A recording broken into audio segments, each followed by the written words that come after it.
இன்றைய சிந்தனை. ஒவ்வொரு நாளும் ஒரு புதிய வாய்ப்பாகும்.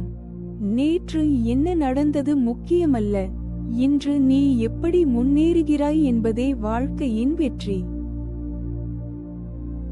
வெற்றி பெற விரும்புகிறாயா? அப்படியானால் உன் எண்ணங்களை மாற்றிவிடு. உன் எண்ணங்களே உன் வாழ்க்கையின் திசையை கையாளும் திசைகாட்டி. நீ தொடங்கிய பாதையில் தடைகள் வந்தால் அதை நிறுத்தச் சொல்லும் அடையாளமாக பார்க்காதே, மேலும் வலிமையுடன் முன்னேறச் சொல்லும் அறிகுறியாக பார்.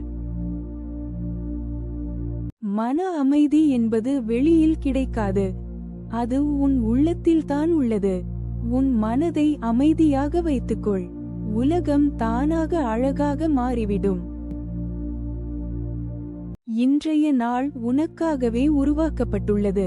ஒரு நல்ல சிரிப்பு, ஒரு நம்பிக்கை நிறைந்த எண்ணம், இதுவே உன் நாள் முழுவதையும் மாற்றிவிடும். இன்றைய நாள் அனைவருக்கும் இனிய நாளாக அமைய வாழ்த்துக்கள்.